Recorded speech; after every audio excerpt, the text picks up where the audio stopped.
Welcome back to the Norfolk Currents podcast. We're here today with Alli Pereira with the Virginia Arts Festival. Alli, thanks for being here. Hey, Paul, thanks for having me. Yeah, absolutely. So, Alli, Virginia Arts Festival, unbeknownst to a lot of folks, is not just one festival. There's a whole lot going on, right? Yeah, I think it gets confusing sometimes when we say Virginia Arts Festival. You and I have talked about this a little bit. Like when you think festival, you think a weekend or even a week. Yeah. But the Virginia Arts Festival is technically roughly 8 weeks long. So we spend about 3 months here out of the year really putting on some of the best performing artists in the world. Wow. And so, how long has the Virginia Arts Festival been around? I think it's kind of an institution now, but a lot of folks might not know how long it's been here. Yeah, the festival began in 1997, and the real reason why it was created back then was to serve as a tourism driver. So the time of the year that we know is busy, there's going to be tourists here in the summer, but the city of Norfolk said, we need a way to drive cultural tourism here in the spring kind of shoulder season. Yeah. So it took off from there. You know, Rob Cross, our director, has been with the festival since 97, Yeah. which is pretty rare. It's a lot of experience, a lot of relationships. And as you can imagine, this will be our 27th season. And over those seasons, we've really grown into this sort of year-round festival. So we have our spring season, our April, May, and June, but you'll see us do some holiday events. We have a monthly jazz series from fall to spring. We do sort of a summer kickoff event up in Williamsburg. We're very multifaceted. So sometimes I think you hear Virginia Arts Festival. It's not just one thing. It's kind of year-round stuff. That's awesome. And so the big anchor event that has been there since day one is Virginia International Tattoo, right? Yeah, the Virginia International Tattoo, which, by the way, has nothing to do with body art. People always ask me, like, why does a performing arts... We do have a tattoo festival in Hampton, yeah. But the one that we produce at the Arts Festival has nothing to do with tattoos like that you see on your body. The Virginia International Tattoo, it's a centuries-old tradition. So the word tattoo literally translates to taps off. It's a Dutch word. So historically, it was a signal to the soldiers to return to their barracks. So you can imagine soldiers out at the inns and the bars. This was a way to signal taps off. So turn off the taps is what the drum march became. You know, turn off the taps. They would yell tattoo throughout the towns. Over time, taps so many times, but I didn't think of that being related to the turn off the taps. Yeah, turn off the beer taps. So it became this spectacle over time, and drums got involved, bagpipes got involved in Scotland, and so tattoos were sort of seen all over the world. Now, our Virginia International Tattoo is mostly based off of the Edinburgh Tattoo in Scotland. So you'll see a lot of those traditions in ours, but ours is certainly the most patriotic. We're the largest in the United States, largest in North America. We rival for kind of the second or third in the world. Wow. But we're really proud of what we do with the tattoo. The tattoo is this year, April 18th through the 21st at Scope Arena.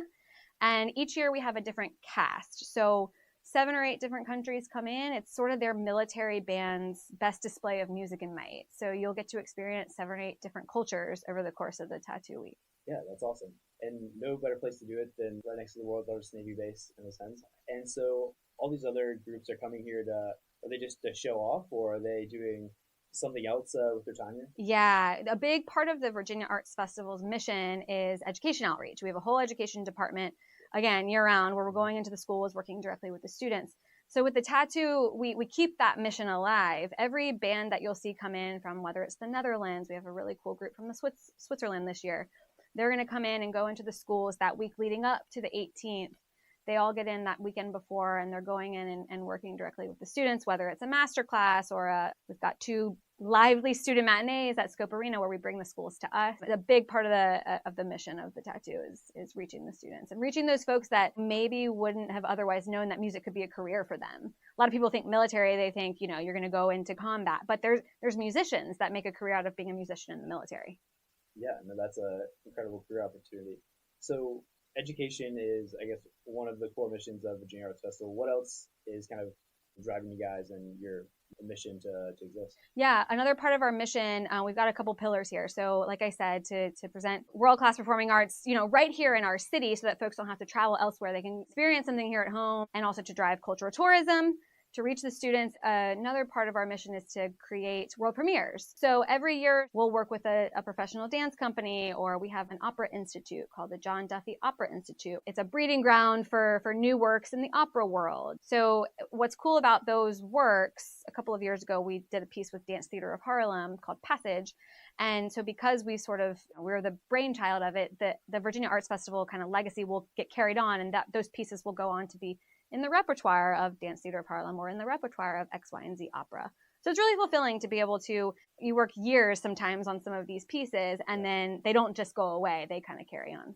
No, yeah, you're absolutely bringing something new and beautiful into the world. Yeah. So that's really cool. Yeah. So how does the Virginia Arts Festival team go about picking what kind of shows and performers come to town? People ask us that a lot. Our executive director, Rob Cross, who I was talking about, has been here since the beginning, since 1997. Technically, I guess 95 is when he kind of got this job and started really working to put together what was the Virginia Arts Festival going to be. And at the time, it was called the Virginia International Waterfront Festival. It was a longer name. And so they over time developed this. We need to condense that down and make it easier for folks to understand what we work. So we're not just the waterfront. So Rob has built relationships with these producers and artist agents, and he travels the world to really build trust, I think, because you think back to 97, folks were probably like, what is this? Like, how do I know? Am I going to get paid? I think that was a lot of people's first question to Rob.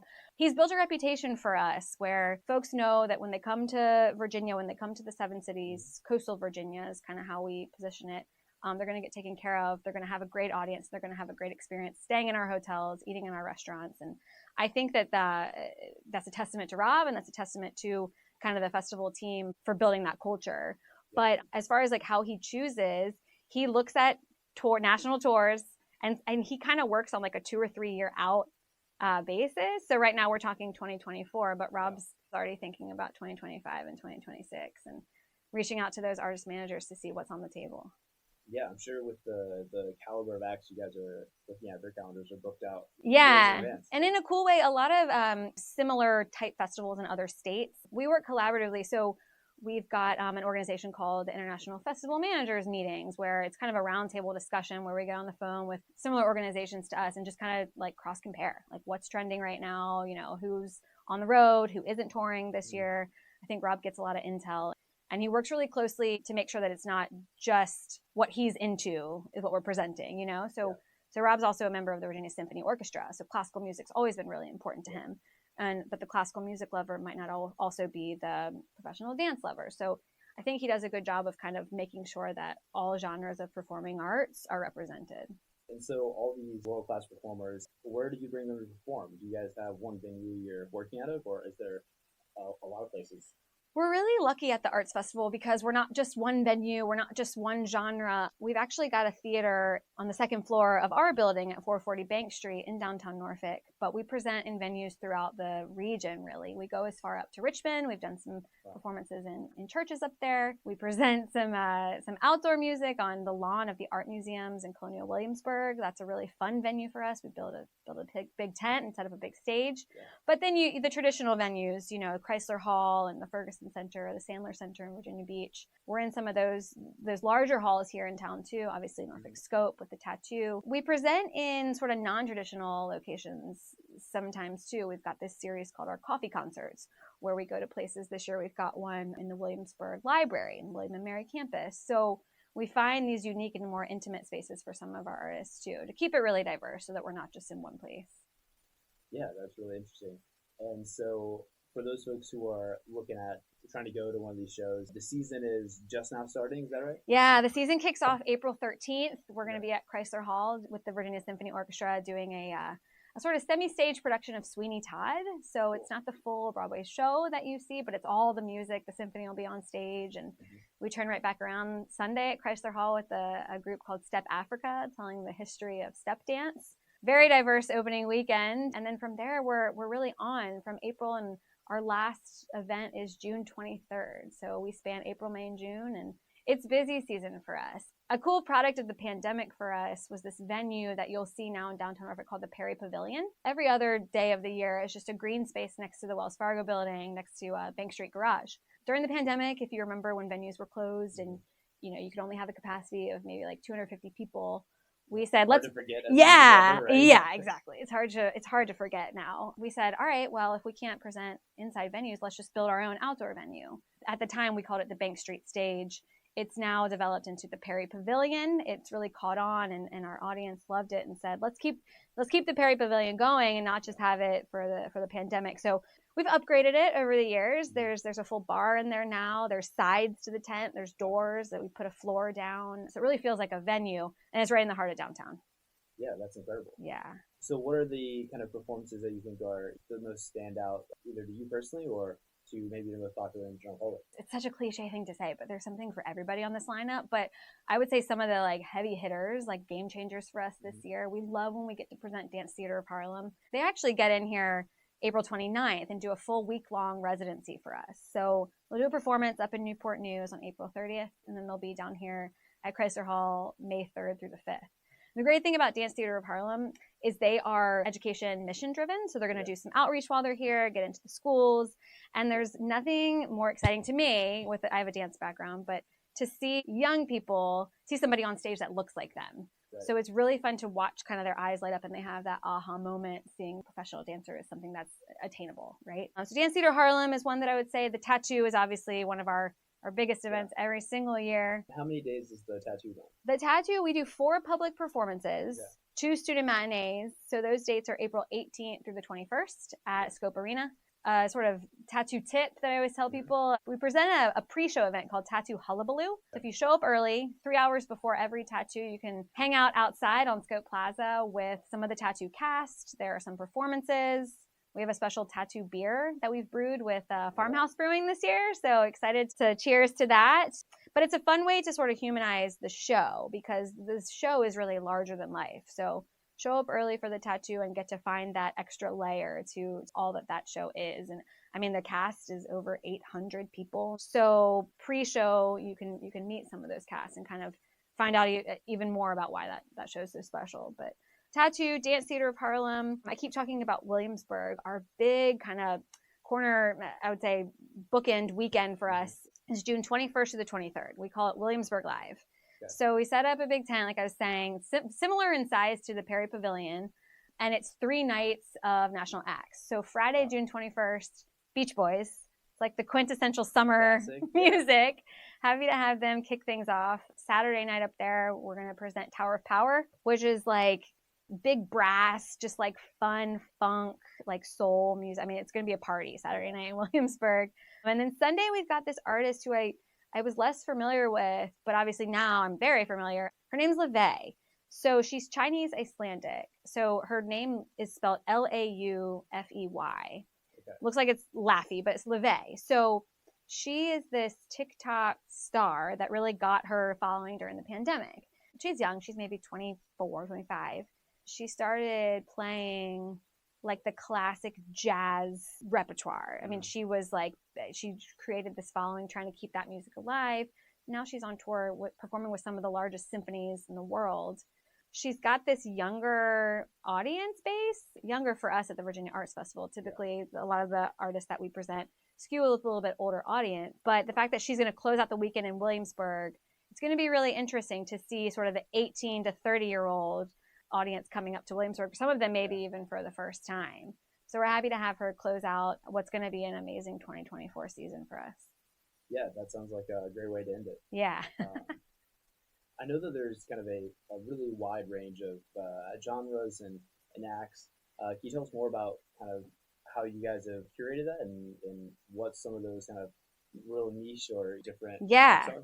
Yeah, absolutely. Like I said, Rob, our executive director, has a classical music background. So he goes out of his way to make sure that our classical series and our chamber music series is always just vast and full of maybe like the unique and unusual and some artists that you wouldn't have otherwise been able to see in our area. So our director of chamber music is a Russian-American pianist. She's this incredible pianist named Olga Kern. And so she curates our chamber music series for us every year. She is going to be performing on some of the performances that you see, but she's bringing in some of her friends. There's a quartet called Takash Quartet. They don't tour very often, but she won a big award with them called the Van Cliburn. She won the gold medal at the Van Cliburn competition with the Takash Quartet, and they haven't played together since. So that's going to be a special kind of rekindling of that relationship. I think she won that award in 2001. It's been over 20 years since these guys have been together on a stage. Wow. It'll be fun to watch that chemistry, and she plays the piano with such drama. If you see her perform, you're just sort of taken into her world, and you just get mesmerized by how quickly she can play the piano, how much emotion she puts into it. You know, I feel like she's got to be exhausted after she gets off of some of these performances because she's fast, and then she's putting her heart and soul. She's bringing a group called Takash Quartet. There's a couple of other performers that she personally has selected to be here. Husband and wife duo Wu Han and David Finkel will be here performing with her. And she's really the driver of what I was talking about, our coffee concert series. So these all take place, there's 5 or 6 each season. This year we've got 5.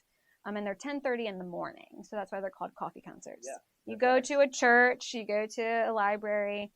And the special thing about these is you watch this intimate performance. They seat about 100, 120 people. So you really feel like you get to see the sweat on the artist. And then the artists afterwards will come out and interact and mingle with the patrons. So it's a fun way to, feels very European to me to see artists up close like that and then actually get to tell them, you know, what you liked about their performance or maybe get to ask them questions. It's a fun sort of unique, I would say, more hidden hotspot of some of the stuff that we present just because it's such a smaller scale venue. Yeah, what are some of those smaller venues that some of those coffee concerts happen? So we kick things off May 23rd in Portsmouth at St. John's Episcopal Church. We turn around the very next day back with this really interesting Baroque group. It's members from a group called Apollo's Fire. And we're playing some traditional Baroque music at the Williamsburg Library up in Williamsburg. In June, we head over to the Sandler Center in their Miller Studio Theater. It's their rehearsal space. When you walk into the Sandler, it's that studio space inside left, the lobby. Okay.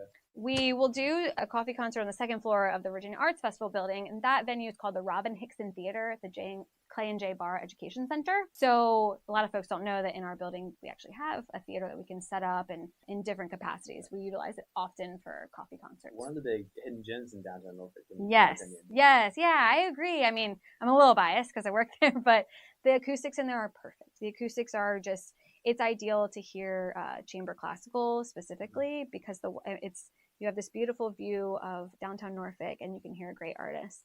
And then we close things out, like I was saying, at William and Mary in their concert hall. And that last coffee concert happens with some of our Virginia Symphony. We call them the VAF chamber players. We have some folks from the symphony come and play that last one, and that'll be June 7th. So it's a busy spring, early summer for us, for sure. Yeah. Now, I know you mentioned Olga Kern and her group had won an award previously, 2001 or something, but I've noticed that there's a lot of other Grammy Award winning titles peppered throughout your lineup. Can you say more about some of those folks? It seems like every year our artist caliber just like gets better and better. And the Grammys, you're spot on. This year we had quite a few of our artists win Grammys. So one of those artists that I'm particularly excited about is a jazz singer named Samara Joy. Samara Joy is playing June 8th at the Sandler Center. Again, perfect acoustics for a jazz singer. This is her second year in a row winning a Grammy. Last year she won the Best New Artist, which is really cool that a jazz artist won just like overall Best New Artist. And this past year in 2024, she won Best Jazz Vocal Album. So she's just this one to watch. She's kind of having her moment right now. And what we were really excited about with Samara was that Zyder's American Dream Theater in Virginia Beach was already doing their jazz summit the same weekend as when we booked her. No way. So once we announced, they came to us and said, hey, this is crazy timing. Why don't we partner together? So that's what we did. And so as part of the Zyder's Jazz Summit weekend, Samara is going to be the Saturday night headliner. So get to experience their amazing Jazz Summit programs that they do and then get to see this Grammy Award winning jazz singer. Like, it's going to be a killer weekend in Virginia Beach. And another Grammy Award-winning artist that I'm excited about all of them, if you can't tell, yes. Aoife O'Donovan. So we've presented her at the festival a couple of different times in a couple of different groups. She was in a band called I'm With Her. She has done some solo work herself. We've presented her up in Williamsburg. Her husband, coincidentally, is Eric Jacobson, who is the Virginia Symphony Orchestra's music director. Oh, no way. So he's small town. He's a cellist and a well-established musician in his own right. So Aoife and her husband Eric, Symphony fans will be excited about this. They're going to perform together. They're going to be our headliners.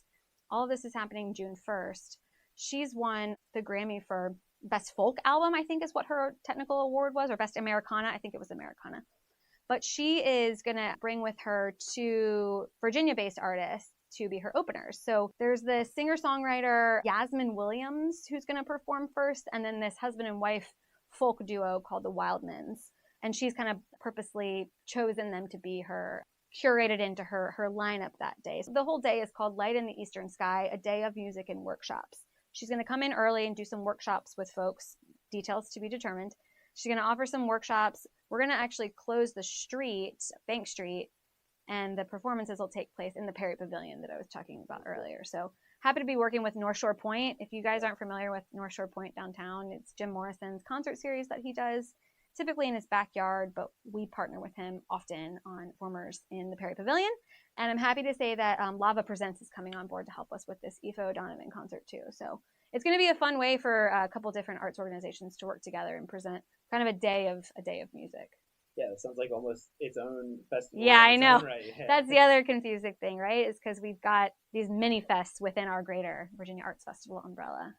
Yeah, that's a jam-packed kind of week. So for folks who maybe have never been to the Virginia Arts Festival, how would you suggest that they navigate going there for the first time? Should they go for the genres that they already know they love? Should they step out of the box and go for something brand new? What's the best way to approach it? First, follow us on social media because, in my opinion, we do a really good job of telling you sort of the stories about some of these artists. And that would be a great place to find someone that maybe you have never heard of before and give them a listen. We're constantly sharing, videos and behind the scenes footage. We get a lot of these guys to do Instagram takeovers for us. So our handle is VA Arts Fest. Okay. But you're exactly right. I would encourage folks to buy a ticket for one of these smaller intimate venues because there's nothing like seeing an artist up close. Don't get me wrong, the traditional venue is great.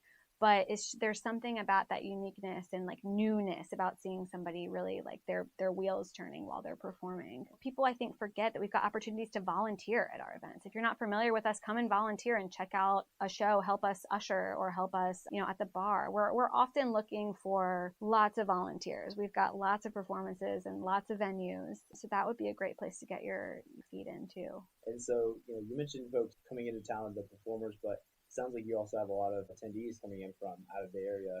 Are you guys getting folks from far-flung places coming here to see you? Yes, that's a big part of what we do. So we're a tourism-driven organization. I talked about that was our kind of original reason for existence was driving tourism here. But especially for the tattoo, you will see downtown Norfolk hustling and bustling the week of the tattoo. So really starting April 15th, we bring in people from all 50 states. We bring in international groups.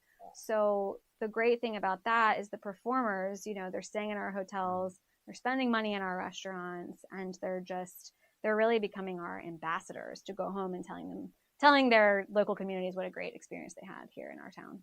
Yeah, there's a lot of amenities downtown that go great with live music. Yeah, agreed. And we partner often with many of our restaurants too to do some specialty drinks. We're doing some fun stuff with Stockpot to promote Sweeney Todd next week. They're gonna come and do some specialty Bloody Marys and some meat pies. So it's fun to reach out to the out-of-towners, but then to work with our local guys here too. So I know we're getting close to kicking off the spring season officially. Can you tell us about what it looked like last year and how many folks we might expect for this season? So just to kind of give you a benchmark, right? Last season, so 2023, we presented 77 public performances. We hosted 16 free events in 7 cities. We had over 77,000 total attendees. And so what that means for, visitors came from 50 states plus Washington, D.C., 11 foreign countries. And so the percentage here, 31% of our ticket buyers are from out of state, which is awesome. Yeah. Awesome for our area, awesome for our state. What that boils down to in 2023, that was over $20 million in economic impact. So we're super proud of that, and we just hope that continues. Really, as we get out of the further and further away from the pandemic, we hope to see those numbers continue and grow. Are there any shows that are particularly big draws for the out-of-state and out-of-town folks when you look at a year or a season? Yeah, the 2 biggest drivers of that are our Virginia International Tattoo and Williamsburg Live. Those are the weekends that we see the highest traffic in, folks purchasing weekend hotel packages. We actually partner with many of the hotels to present ticket discounts in addition to their hotel stays. So a big uptick in April, and then again a big uptick in mid to late June. So, is there anything that's new this year at the Virginia Arts Festival that is different from what you did last year? Well, I think that our still shiny new baby is the Perry Pavilion. A lot of folks are still finding out about that. So Perry Pavilion's the new shiny baby still? Yeah. So a game changer for us still continues to be our Perry Pavilion. I think we've really just kind of scratched the surface on what that can be. The further we get away from the pandemic, the more placemaking we're trying to do with that as a real venue. So there's a full lineup of Perry Pavilion performances that start May 31st that I encourage folks to check out, just because we're still kind of putting the Perry Pavilion on the map. And so for folks who haven't been yet to the Perry Pavilion, what type of shows do you typically program there? It's mostly folk Americana. We do some jazz out there. Okay. The great thing about that space is it's versatile. So we can set up sort of the scale any way we want to. We've done some cabaret seating. We're presenting an artist there May 31st. She's named Storm Large. She is avant-garde in its best form. She is a cabaret singer, but she can sing Broadway. She can sing American Songbook. She's pretty raunchy. So there's a kind of an advisory in there. If you have a 13-year-old or younger, I think is her age bracket. Okay. She curses like a sailor, but this voice that she's got is incredible. So it'll be fun to have that and then turn around a couple days later and present, artists like Bonnie Light Horseman, and I talked about Aoife O'Donovan and Mipso. A lot of what we do in the Perry Pavilion is what we partner with Jim Morrison and North Shore Point downtown concerts on. So happy to have him on board year after year. And it's been really exciting to sort of see that audience get excited about the lineup every year. Yeah, and it's the perfect time of year to embrace the kind of outdoor venue and the weather as well. Right? Yeah, it is. And I will say, I mentioned this earlier, but we put a floor down. So don't let the outdoor conditions scare you. There's tent wall. If it happens to be rainy, obviously we become weather forecasters throughout the entire season now with the Perry Pavilion, but it's really a venue in the heart of downtown, and we've made it such that it's really enjoyable experience. Don't let the sort of outdoor venue model scare you. We talked about maybe the new things you have this year. Is there anything, for the upcoming years that you guys are looking to grow into or to become? We're going to be presenting another immersive experience this summer, and we hope to continue to do those summer events year after year. This one's called Beyond Monet, the immersive experience. Okay. Last summer we did Beyond Van Gogh. So this summer we're coming back to the Virginia Beach Convention Center to produce Beyond Monet. So if you've never been to one of these immersive experiences, you walk into the giant, it's a meeting hall D, I think. It's the far left side of the convention center. Giant room. It's all digitized. So it's all the works of Monet. It's larger than life. So you feel like you're walking in a Monet painting. Wow. It's really special and unlike anything that I've really ever seen. There's an education component to it. So you learn a little bit about the artist. You get to see some of these amazing works. And last year it was really successful for us. We were really thrilled that so many people came and checked it out here locally, but then came to town specifically to see it. So there's going to be an option where you can purchase a combo ticket. Some of the days during the run this summer will actually flip, and it will have some Van Gogh. Okay. So you can see the Monet and stick around and then see the Van Gogh kind of encore presentation too. Yeah, those immersive events are really popular. Yeah. On social media because it's so surrounded by it. They're sort of having a moment. And so we're just happy to be kind of the local presenter. There's an entertainment company called Paquin Entertainment out of Canada. And they sort of tapped on us last year, and things went well. So we're back on board this year to work with them. Yeah, that's awesome. You mentioned the educational component being, so big for you guys. Yeah. How does that work typically? Do you guys just have students coming in to watch the shows, or is there something more going on with that? We have a whole education department at the Virginia Arts Festival that plans year after year with the principals, with the teachers. You figure there's an entire faculty at each school in each school district. So our education director is named Christine Faust, and she's built these relationships. She's been with the festival over 10 years. So it's become this well-oiled machine where she's got this artist is going to go to this school on this day and work specifically with trumpet players, or, the strings department of this school is going to study with Jesse Montgomery on this day. We've really built this model to where it's expected of our artists to go out into the schools. So it's kind of put to them from the get-go that this is important to us at the festival, so we hope it'll be important to you too. Yeah, no, that's really incredible.